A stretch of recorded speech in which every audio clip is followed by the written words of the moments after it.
ಓಂ ನಮಃ ಶಿವಾಯ. ಸ್ವಾಮಿ ಗುರುಗಜ. ನನ್ನೆಲ್ಲ ಪ್ರೀತಿ ವೀಕ್ಷಕರಿಗೆ ಶಿವಂ ಕನ್ನಡ ಆಧ್ಯಾತ್ಮಿಕ ಚಾನಲ್ಗೆ ಸ್ವಾಗತ. ಸೂರ್ಯಾಸ್ತದ ನಂತರ ಅಪ್ಪಿತಪ್ಪಿಯೂ ಈ ಕೆಲಸಗಳನ್ನು ಮಾಡಲಿಕ್ಕೆ ಹೋಗಬೇಡಿ. ದಾರಿದ್ರ್ಯ ನಿಮ್ಮ ಮನೆಗೆ ಬಂದಂತೆ. ಈ ಕೆಲಸಗಳನ್ನು ಮಾಡಿದರೆ ಯಾವುದು ಅಂತ ಹೇಳ್ತೇನೆ. ಅದಕ್ಕಿಂತ ಮುಂಚೆ ಆದಷ್ಟು ನನ್ನ ಚಾನಲನ್ನು ಸಬ್ಸ್ಕ್ರೈಬ್ ಮಾಡಿ. ಸಬ್ಸ್ಕ್ರಿಪ್ಷನ್ಸ್ ಫ್ರೀ ಆಗಿರುತ್ತೆ. ಆದಷ್ಟು ಲೈಕ್ ಮಾಡೋದನ್ನು, ಶೇರ್ ಮಾಡೋದನ್ನು ಮರಿಬೇಡಿ. ಹಾಗೆ ನಿಮ್ಮ ಏನು ವೈಯಕ್ತಿಕ ಸಮಸ್ಯೆ ಇದು ಕಮೆಂಟ್ ಬಾಕ್ಸಲ್ಲಿ ಮುಕ್ತವಾಗಿ ರಾಶಿ ನಕ್ಷತ್ರದ ಜೊತೆಗೆ ಬರೆದು ಕಳುಹಿಸಿ. ಒಂದು ವೇಳೆ ರಾಶಿ ನಕ್ಷತ್ರ ಗೊತ್ತಿಲ್ಲ ಪರವಾಗಿಲ್ಲ, ಡೇಟ್ ಆಫ್ ಬರ್ತನ್ನು ನಮೂದಿಸಿ ಖಂಡಿತವಾಗ್ಲೂ ರಾಶಿ ನಕ್ಷತ್ರವನ್ನು ಗುರುತಿಸಿ ಅದಕ್ಕೆ ತಕ್ಕ ಸೂಕ್ತ ಸುಲಭ ಪರಿಹಾರವನ್ನು ನನ್ನಲ್ಲೇ ಸೂಚಿಸ್ತೇನೆ. ಬರೀ ರಾಶಿ ನಕ್ಷತ್ರ ಅಥವಾ ಡೇಟ್ ಆಫ್ ಬರ್ತನ್ನು ನಮೂದಿಸಿ ಖಂಡಿತವಾಗ್ಲೂ ಉತ್ತರಿಸೋಕ್ಕಾಗಲ್ಲ. ಪದೇ ಪದೇ ಹೇಳ್ತಾನೆ, ಅದು ಪದೇ ಪದೇ ನೀವು ತಪ್ಪು ಮಾಡ್ತಾನೆ ಇರ್ತೇನೆ. ಅದನ್ನೇ ಸಮಸ್ಯೆನ ಕರೆಕ್ಟಾಗಿ ಬರೆದು ಕಳಿಸಿ ಖಂಡಿತವಾಗ್ಲೂ ಉತ್ತರ ಕೊಡ್ತೇನೆ. ಸಬ್ಸ್ಕ್ರೈಬ್ ಅಂತ ಒತ್ತುವಾಗ ಸೈಡಲ್ಲಿ ಬೆಲ್ ಐಕಾನ್ ಇರ್ತದೆ, ಅದನ್ನು ಪ್ರೆಸ್ ಮಾಡಿದಾಗ ಆಲ್ ಅಂತ ಬರುತ್ತೆ. ಅದನ್ನು ಪ್ರೆಸ್ ಮಾಡೋದನ್ನು ಕೂಡ ಮರೆಯಬೇಡಿ. ಹಾಗೆ ಆಧ್ಯಾತ್ಮಿಕಕ್ಕೆ ಅಥವಾ ಜ್ಯೋತಿಷಕ್ಕೆ ಸಂಬಂಧಪಟ್ಟ ಏನೇ ಪ್ರಶ್ನೆ ಇದ್ರೂ ಕೂಡ ಕೇಳಬಹುದು ಮುಕ್ತವಾಗಿ. ಹಾಗೆಯೇ ನಾನು ನಿಮ್ಮ ಜೊತೆ ಯಾವತ್ತೂ ಇರ್ತೇನೆ. ನಾನು ನಂಬಿರುವ ಶಿವದೇವರ ಹಾಗೂ ಕುರುಗಜ ದೇವದ ಆಶೀರ್ವಾದ ನನ್ನ ಎಲ್ಲ ಪ್ರೀತಿ ವೀಕ್ಷಕರ ಮೇಲೆ ಸದಾ ಇರುತ್ತೆ ಅಂತ ಹೇಳ್ತಾ, ಸೂರ್ಯಾಸ್ತದ ಸಮಯ ಧಾರ್ಮಿಕ ದೃಷ್ಟಿಕೋನದಿಂದ ಮಹತ್ತರ ಸಮಯ. ಹಾಗಾಗಿ ಸೂರ್ಯಾಸ್ತದ ನಂತರ ಕೆಲವೊಂದು ಕೆಲಸಗಳನ್ನು ಮಾಡೋದು ನಿಷಿದ್ಧ. ಸೂರ್ಯಾಸ್ತದ ನಂತರ ನಾವು ಯಾವೆಲ್ಲ ಕೆಲಸಗಳನ್ನ ಮಾಡಬಾರ್ದು, ಮಾಡಿದರೆ ಏನಾಗುತ್ತೆ? ಹಿಂದೂ ಧರ್ಮದಲ್ಲಿ ಸೂರ್ಯಾಸ್ತದ ಸಮಯವನ್ನು ಸೂರ್ಯದೇವರ ಪೂಜೆ, ಆರಾಧನೆ ಅವಿಭಾಜ್ಯ ಅಂಗ ಅಂತ ಪರಿಗಣಿಸಲಾಗುತ್ತೆ. ಸೂರ್ಯನನ್ನು ಸೃಷ್ಟಿಕರ್ತ ಅಂತಲೂ ಪರಿಗಣಿಸಲಾಗುತ್ತೆ ಮತ್ತು ಸೂರ್ಯಾಸ್ತದ ಸಮಯದಲ್ಲಿ ಅವನ ಪೂಜೆಗೆ ವಿಶೇಷವಾಗಿ ಮುಖ್ಯವಾಗಿದೆ. ಹಿಂದೂ ಸಂಪ್ರದಾಯದ ಪ್ರಕಾರ ಈ ಸಮಯದಲ್ಲಿ ಜನರು ಸೂರ್ಯನನ್ನು ಪೂಜಿಸ್ತಾರೆ ಮತ್ತು ಅವನ ಕಡೆಗೆ ಭಕ್ತಿ ಗೌರವವನ್ನು ವ್ಯಕ್ತಪಡಿಸುವಂಥದ್ದು.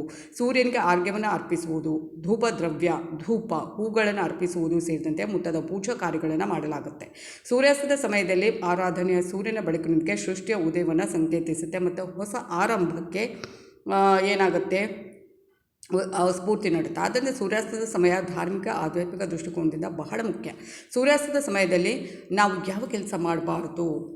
ಮೊಸರನ್ನು ಸೇವಿಸಬಾರ್ದಂತೆ. ಮೊಸರು ಚಂದ್ರನೊಂದಿಗೆ ದೀರ್ಘವಾದ ಸಂಬಂಧವನ್ನು ಹೊಂದಿರುವಂಥದ್ದು ಅಂತ ಪರಿಗಣಿಸಲಾಗುತ್ತೆ. ಸೂರ್ಯಾಸ್ತದ ನಂತರ ಚಂದ್ರನು ಪ್ರಪಂಚವನ್ನು ಆಳಲು ಪ್ರಾರಂಭಿಸುವಂಥದ್ದು. ಅಂತಹ ಸಂದರ್ಭದಲ್ಲಿ ಸೂರ್ಯಾಸ್ತದ ವೇಳೆ ಮೊಸರನ್ನು ಸೇವಿಸುವುದು ಚಂದ್ರನಿಂದ ನಕಾರಾತ್ಮಕ ಶಕ್ತಿಯನ್ನು ಹೆಚ್ಚಿಸುವಂಥದ್ದು ಹಾಗೂ ಇದರಿಂದ ಜಾತಕದಲ್ಲಿ ಚಂದ್ರನ ಸ್ಥಾನ ದುರ್ಬಲಗೊಳ್ಳುವುದು ನೆನಪಿಡಿ. ಹಾಗೆಯೇ ಅರಿಶಿಣವನ್ನು ದಾನ ಮಾಡಬಾರ್ದು. ಈ ಒಂದು ವೇಳೆಯಲ್ಲಿ ಅರಿಶಿಣ ಗುರುಗ್ರಹಕ್ಕೆ ಸಂಬಂಧಿಸಿದೆ ಅಂತ ಪರಿಗಣಿಸಲಾಗುತ್ತೆ. ಸೂರ್ಯಾಸ್ತದ ನಂತರ ಅರಿಶಿಣವನ್ನು ದಾನ ಮಾಡುವುದರಿಂದ ಗುರುಗ್ರಹದ ನಕಾರಾತ್ಮಕ ಶಕ್ತಿ ಪರಿಣಾಮವನ್ನು ಹೆಚ್ಚಿಸಬಹುದು.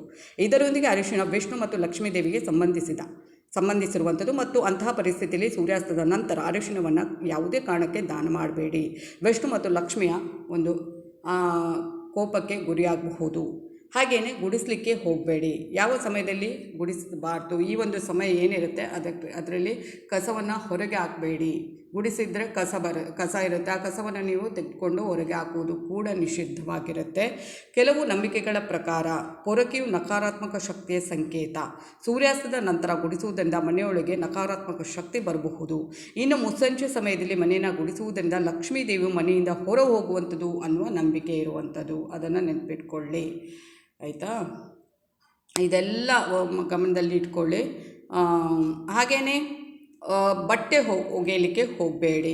ಸೂರ್ಯಾಸ್ತದ ನಂತರ ಬಟ್ಟೆಗಳನ್ನು ಒಗೆಯುವ ಅಥವಾ ಅದನ್ನು ಒಣಗಿಸುವ ತಪ್ಪನ್ನಾಗಲಿ ಮಾಡಲು ಯಾವುದೇ ಕಾರಣಕ್ಕೆ ಹೋಗಬೇಡಿ. ಸೂರ್ಯಾಸ್ತದ ನಂತರ ನೀವು ಕೆಲಸವನ್ನು ಮಾಡುವುದರಿಂದ ನಿಮ್ಮ ಮನೆಯಲ್ಲಿ ಲಕ್ಷ್ಮೀ ದೇವಿಯ ಉಪಸ್ಥಿತಿಯನ್ನು ಕಡಿಮೆ ಆಗುವಂತೆ ನೀವೇ ಮಾಡಿಕೊಳ್ಳುವಂಥದ್ದು. ಲಕ್ಷ್ಮೀ ದೇವಿಯು ನಿಮ್ಮ ಮನೆಯಿಂದ ಹೊರ ಹೋಗುವಂಥದ್ದು ಅನ್ನೋದನ್ನು ಕೂಡ ನೆನಪಿಟ್ಕೊಳ್ಳಿ. ಖಂಡಿತವಾಗ್ಲೂ ಇದು ಪ್ರತಿಯೊಂದು ನಾನು ಏನೇ ಹೇಳ್ತಾ ಇದ್ದೀನಿ ಅದು ಸತ್ಯವಾದ ಮಾತು. ಕೆಲವರಿಗೆ ಗೊತ್ತಿರ್ಬೋದು, ಇನ್ನು ಕೆಲವರಿಗೆ ಹೌದಾ ಹಾಗಾಗುತ್ತಾ ಹೀಗಾಗುತ್ತಾ ಇದೆಲ್ಲ ಮಾಡೋದರಿಂದ ಖಂಡಿತವಾಗ್ಲೂ ಇದನ್ನು ಏನೇನು ಒಂದು ತಪ್ಪು ಇದರಲ್ಲಿ ನಂಬಿಕೆಯಲ್ಲಿ ತೆಗೆದುಕೊಳ್ಬೇಡಿ. ಒಳ್ಳೆಯ ರೀತಿಯಲ್ಲಿ ತಗೊಳ್ಳಿ. ಖಂಡಿತವಾಗ್ಲೂ ಇದು 100% ಸತ್ಯವಾಗಿ ಆದ ಮಾತಾಗಿರುತ್ತೆ. ಹಾಗೆಯೇ ಮಲಗದಿರಿ. ಈ ಸಮಯದಲ್ಲಿ ಕೂಡ ಮಲಗಲಿಕ್ಕೆ ಅಂದರೆ ಈ ಒಂದು ವಿಡಿಯೋಗೆ ಸಂಬಂಧಪಟ್ಟ ಕೆಲವೊಂದು ಈ ಒಂದು ನಾನು ಏನೇ ಹೇಳ್ತಾ ಇದ್ದೀನಿ ಅಂಥದ್ದು ಕೆಲವೊಂದು ಸಂಬಂಧಪಟ್ಟಂಥ ಕೆಲವೊಂದು ವಿಡಿಯೋ ಈಗಾಗಲೇ ಹಾಕಿದ್ದೇನೆ ನಾನು ಇದಕ್ಕಿಂತ ಮುಂಚೆ ಕೂಡ.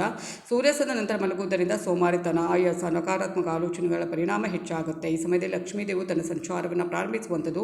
ಅಂಥ ಪರಿಸ್ಥಿತಿಯಲ್ಲಿ ನಾವು ಮಲಗುವುದರಿಂದ ಆಕೆಗೆ ಕೋಪ ಬಂದು ಮನೆಯನ್ನು ಪ್ರವೇಶಿಸುವುದಿಲ್ಲ. ಅಂದರೆ ನಾವು ಯಾವಾಗಲೂ ದೀಪ ಇಡುವ ಸಮಯದಲ್ಲಿ ಬಾಗಿಲನ್ನೆಲ್ಲ ತೆರೆದಿರ್ತೇವಲ್ವ, ಆಗ ಒಂದು ನಂಬಿಕೆ ಇರುವಂಥದ್ದು ಲಕ್ಷ್ಮೀ ದೇವಿ ನಮ್ಮ ಮನೆಗೆ ಬರುವಂಥದ್ದು ಅಂತ. ಈ ಥರ ಎಲ್ಲ ಮಾಡೋದ್ರಿಂದ ಖಂಡಿತವಾಗ್ಲೂ ಲಕ್ಷ್ಮಿ ಪ್ರವೇಶ ಮಾಡುವುದನ್ನು ನಿಲ್ಲಿಸುವಂಥದ್ದು. ಹಾಗೆಯೇ ಆಹಾರ ಸೇವನೆ ನಿಷಿದ್ಧ. ಸೂರ್ಯಾಸ್ತದ ನಂತರ ಆಹಾರ ಸೇವನೆಯನ್ನು ಮಾಡುವುದರಿಂದ ಜೀರ್ಣಕ್ರಿಯೆಯನ್ನು ನಿಧಾನಗೊಳಿಸುತ್ತೆ. ಈ ಸಮಯದಲ್ಲಿ ಆಹಾರ ಸೇವನೆ ಮಾಡುವುದು ನಿಷಿದ್ಧವಾಗಿರುತ್ತೆ. ಇದು ಅಜೀರ್ಣ ಮತ್ತು ಇತರ ಆರೋಗ್ಯ ಸಮಸ್ಯೆಗಳಿಗೆ ಕಾರಣವಾಗಬಹುದು. ನಿಮಗೆ ಏನನ್ನಾದರೂ ಸೇವಿಸಬೇಕೆಂದು ಎನಿಸಿದರೆ ಸೂರ್ಯಾಸ್ತಕ್ಕೂ ಮುನ್ನ ತಿನ್ನುವುದು ಉತ್ತಮ. ಸೂರ್ಯಾಸ್ತದ ನಂತರ ವ್ಯಾಯಾಮ ಮಾಡುವುದು ಮತ್ತು ಪ್ರಯಾಣ ಮಾಡುವುದು ಕೂಡ ನಿಷಿದ್ಧವಾಗಿರುತ್ತೆ. ಆದಷ್ಟು ಇದನ್ನೆಲ್ಲ ಪಾಲಿಸಿ. ಇದೇನು ಸುಮ್ಮನೆ ಹೇಳಲಿಲ್ಲ, ಖಂಡಿತವಾಗ್ಲೂ ಇದು ನಿಜ ಕೂಡ. ಅದ್ರ ಬಗ್ಗೆ ಸ್ವಲ್ಪ ಗಮನ ಹರಿಸಿ. ಇಂಥ ಉಪಯುಕ್ತ ಮಾಹಿತಿ ಇರುವಂಥ ವೀಡಿಯೋ ಬೇಕಿದ್ರೆ ಏನು ಮಾಡಬೇಕು, ನನ್ನ ಚಾನಲನ್ನು ಆದಷ್ಟು ಸಬ್ಸ್ಕ್ರೈಬ್ ಮಾಡೋದು, ಲೈಕ್ ಮಾಡೋದು, ಶೇರ್ ಮಾಡೋದನ್ನು ಮಾಡಿ ಅಂತ ಹೇಳ್ತಾ ಇದು ಇವತ್ತಿನ ವೀಡಿಯೋ ಆಗಿರುತ್ತೆ. ಮುಂದಿನ ವೀಡಿಯೋದಲ್ಲಿ ಮತ್ತೆ ಭೇಟಿ ಆಗ್ತೀನಿ. ಧನ್ಯವಾದಗಳು.